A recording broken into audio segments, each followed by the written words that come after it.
What is going on, beautiful people? Welcome to another episode of the Narcissists Code. I'm your favorite self-aware narcissist, Mr. Lee Hammock, better known as Mental Illness across all social media platforms. If this is your first time seeing my face or hearing my voice, I'm a clinically diagnosed narcissist, and I use my platform on social media to raise awareness for NPD, get more people into therapy, and help validate the victims, survivors, and thrivers of said disorder, said toxic people, said toxic traits. Y'all get it. Today's episode is going to be about why do narcissists move on so fast? Why do they have to skip quick as hell into the new relationship? Why don't they take time to heal when they leave a relationship or when the relationship is over, when a partner leaves them or whatever the dynamic is, y'all? One reason, as a narcissist myself, one reason why I moved on fast, and no, I don't speak for all narcissists. Boy, there is a growing contingent of crybaby ass narcissistic people that just, Lee thinks he speaks for everybody. I don't speak for all narcissists.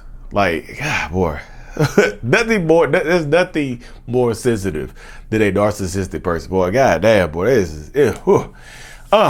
but yeah, one reason why I specifically moved on fast is because I didn't want to sit in the shame or the remorse or the shame or the guilt or the overall rejection of losing a relationship, y'all, of the relationship ending, of the pain of dealing with it. I don't want to sit and deal with those emotions. And a lot of other narcissistic people will feel the same way. They don't want to sit and deal with the emotions. They don't want to sit and process what they've been through, what they've experienced, or how they treated the other person. They don't want to deal with where they are right now. You see what I'm saying? And just because they move on fast does not mean that they will leave you alone. I said this repeatedly. I feel like I've said this in like 1,000 videos. Just because that narcissistic person moves on fast does not mean that they will leave you alone for good. They could absolutely circle back and try to get you back. They could absolutely be using the other person as a placeholder for you, because narcissistic people don't like to be alone for extended period of times. So they could be using this other person as a placeholder, for financial gain, for sexual gain, for physical gain, whatever the gain is. They're using this person as a placeholder until you let them back into your life. And it works a lot of times, y'all. It does. They move on fast. You think you're the problem. You take them back into your life. You realize you realize they haven't changed, and they're going to continue being who they are. And then guess what happens? This cycle continues. The cycle continues over and over and over again until somebody ends it for good. You know what I mean? Narcissistic people don't want to sit in the shame. And I tell this to people all the time, y'all. Narcissists don't heal the same way non-narcissistic people do when a relationship ends. Like when you end a relationship as a non-narcissist, if you're watching this and you're not a narcissist, when you end a relationship, when the relationship ends, you might take time to heal in your own particular way. Like you take time to yourself, you heal on your own, you go do stuff for yourself, you regain, you work on and you regain that Selflove Journal, available on Amazon. You work on yourself and you regain that self-love and whatnot. You take some time for yourself to see what role you might have played in the relationship. You take time for yourself to see what you can do better for your next relationship, how you can avoid people like this. You know what I mean? Why you got into this relationship in the first place? What red flags you ignore? You take time to process it, deal with the emotions, sit with the emotions, understand the emotions, and work through them. The narcissistic person doesn't want to do that. The emotions, we feel them, but we don't want to deal with them. So guess what we do? We hop into another relationship fast as hell. We love bomb the next person quickly as hell. We manipulate the new person as fast as damn near possible, y'all. It happens continuously over and over and over again. This is a continuous cycle. We don't want to deal with the shame and the hurt and the pain of whatever has happened. So we move on quickly to someone else. Typically, the narcissistic person is going to have a backup supply ready anyway. Typically, not all the time, but typically they can have somebody else waiting in the wings. You know what I mean? They might already be having an affair or being, that might not be being faithful to you in the first place. They might be cheating on you emotionally. Maybe not. Maybe it hasn't escalated to the physical level, but they might be cheating on you emotionally. You know what I mean? And it's just, when I say move on fast, I'm not just speaking about toxic, intimate partnerships. I'm talking about, this could be your parent as well. If you have a toxic ass parent and you discard that parent, you end that relationship, guess what happens? They might try to get you back into their life, or If you have siblings or you have siblings or kids, they might try to love bomb your kids to replace you with, because they don't want to deal with the shame of their children discarding them and getting rid of them. They don't want to deal with the shame of rejection. They don't want to deal with the shame of being replaced. They don't want to deal with the same thing. The same emotions, just different relationship dynamic. Narcissistic people want to avoid shame. They just do. You know what I mean? They really, really just do. And I just see it. You know what I mean? I see it all the time. I understand the dynamic. I get it. I feel it. I realize it. I've dealt with it for a very, very long time myself. I was like, why the hell did I move on fast? And I worked through my therapy. Well, I've been working in my therapy for the last 6 years to understand why I've moved on fast, and to understand why other people move on fast as well, because they don't want to deal with it. Yeah, okay, this is over. Sometimes narcissistic robot resetting, talking too fast, have to slow down.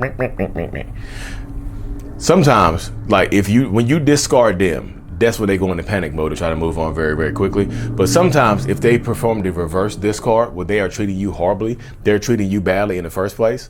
If they're treating you badly in the first place, then they want you to break up with them, and they have an excuse to move on fast. You see what I'm saying? So sometimes they have that excuse to move on fast. They want you to be the one to break up with them. They want you to be the one to file for divorce.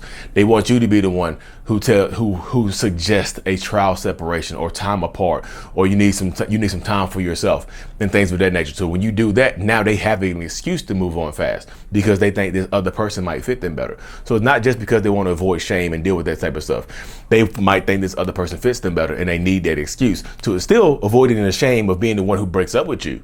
You broke up with me. I'm not good enough for you. So I move on fast to somebody else. I have an excuse now. I don't want to deal with the shame of telling my kids that, hey, I'm leaving your mom for somebody else. Hey, I'm leaving dad for somebody else. You don't want to deal with that shame, so you make them be the one to break up with you. Hey, mom left me. Mom filed for divorce against me. I'm over here. I found somebody else that fits me better. Your new stepmom, your stepdad, whatever the situation that plays out. You know what I mean? It doesn't have to be that way. Like sometimes they make you be the one who discards them, so they have that excuse to move on fast. You may still avoiding shame, still avoiding those emotions, still avoiding that type of stuff, avoiding that type of dynamic right there. But also, also moving on quickly. It doesn't have to necessarily do with just that. There's just the pain of being alone. Sometimes it's the fear of being by themselves. Yeah, narcissistic people don't want to be by themselves. So yeah, they try to move on very, very quickly. They're on Tinder. You first break up. They moved in with a new supply 2-3 weeks after y'all break up. You see how fast they move. And no, y'all, are they in love? No, y'all. They seem so happy with the new person that they've known for 2 weeks. Y'all, the love bombing, the manipulation phase, it's real. The idealization phase is real. They're going to love bomb the new person because they need to do this to make themselves feel better about the current situation. You see what I'm saying? Don't take it, so many people take it personally when they move on fast. Them moving on fast has a lot less to do with you a lot of times. It's just them. They don't want to be by themselves. Like me personally, my own personal story. My wife left me in like February, March of 2020 for the last time she left.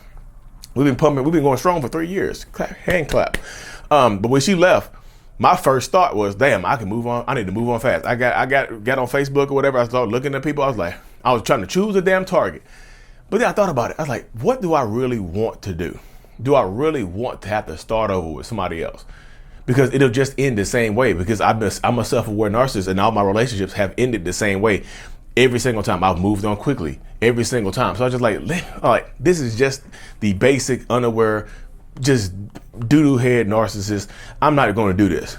I'm different. I'm a better version of a narcissist. I'm more evolved than the average narcissist. I know the other narcissists that watch this are going to be mad as hell. You're not more involved than me, Lee, man. Shut up and stop whining.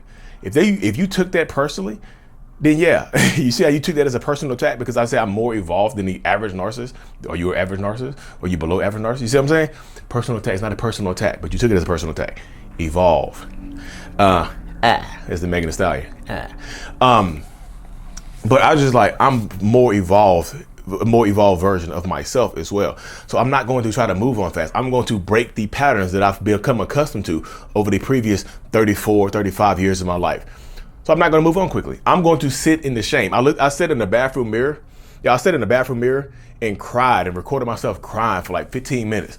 I was gonna punch the mirror. I was gonna do so much other stuff, but in that moment, I hated myself so much. But I was just proud of myself for not wanting to move on. I was proud of myself for not punching that wall, not punching that mirror. I got up off the floor, sent the email to my therapist because I had missed like 3 or 4 therapy appointments. I sent the email to my therapist. I was like, look, I need to come back in there. And I didn't move on quickly because I wanted to sit in the shame. I wanted to prove that I could be vulnerable to myself. I wanted to prove to my wife and to my kids that I could be a better version of myself. I could be the best version of myself. Most narcissistic people are not going to do that. They want to sit in the victim mode. They want to sit in victim mode. They want to sit in victimhood, and they want to move on very, very quickly, as opposed to dealing with the shame, dealing with the remorse, dealing with the regret, dealing with the guilt, dealing with the emotions. They want to move on very, very quickly. That's what makes me better than most narcissistic people. That's what makes Ben Taylor better than most narcissistic people. You see them move, you see them working hard on themselves. You see Cluster B Milkshake working harder on herself to maintain her relationship. Shout out to you, girl. Y'all don't follow Cluster B Milkshake, Sarah. She's on YouTube. Cluster B Milkshake. Female narcissist point of view. Look at her working on herself. Yeah. You know, we have different viewpoints, but Sarah, shout out to Sarah. You see this dynamic though. Most don't want to do that. But when you get to a narcissistic person, they can do that. They can sit in the shame. They can take the shots of vulnerability. That's when you see experience real, true growth and evolution.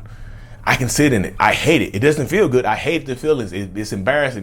But most narcissists don't want to do that. So instead of dealing with that shame, dealing with that guilt, dealing with those emotions, dealing with that rejection, they move on quickly to somebody else so they can, and they try to heal. They try to use the next person to heal. They try to use their next relationship partner to heal. You remember I said earlier that non-narcissistic people, you can heal on your own. You can find a support group, support system. You can pray. You can find God. You can do whatever you want to do, but you can heal on your own. You can process your emotions correctly. You can process the vulnerability. You can process your shame correctly. You can deal with it on your own. Narcissists lay it on the other person's feet. They take their trauma. It's like a book bag. They take the trauma, the guilt, and the shame. They pack it in the book bag, and they take it into the next relationship. You unpack it before you go into the relationship. You're like, I didn't unpack this trauma before I go into a new relationship. I don't want to bring this baggage in my new relationship. Let me unpack this CPTSD. Let me unpack let me unpack these triggers.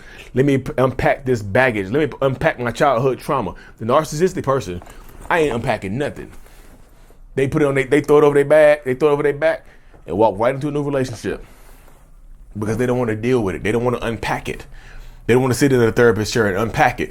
I'm good on therapy. Therapy don't work for me. Cool. It don't work for you? Whatever.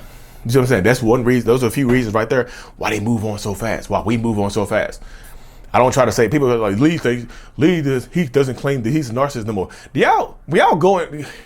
Before y'all leave a comment about me not saying I'm a narcissist no more. Like, Lee, you should say we all the time instead of they and them and rabble. Like, I don't say the shit at the beginning of every single episode. It's your favorite self-aware narcissist. Like, you don't hear me say that. Hey guys, it's your favorite former narcissist. You don't ever hear me say no shit like that. Goodness. Sorry y'all, the frustration gets to me sometimes. But I can sit in the shame. I can deal with the frustration. See, I'm not moving on to a new podcast. I'm still dealing with this one. It's 3 years strong. It's almost 4 years strong of being the self-aware narcissist on doing a podcast. It's crazy because I'm about to expand it this week. I'm start doing live interviews with other personality disorder people, survivors, victims. It's gonna be a healing channel. Anyways, y'all, the Selflove Journal is still available on Amazon. Check it out. The Selflove Journal. I Love Me. The Selflove Journal by Lee Hammock is available on Amazon. Check it out. Lee Hammock Self-Love on Amazon. And also Orlando, Florida, huge workshop coming up in person. Orlando, Florida, May the 20th, 2023. Orlando, Florida workshop, y'all. Link is in the description. Me, Ben Taylor, Catherine Kleiss, Stan Coaching. We're doing a huge in-person workshop, 25 people max.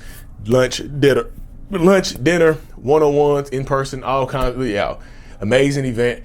The link is in the description of every video, every podcast I do. Like and subscribe for more. And as always, mental illness is out. Peace.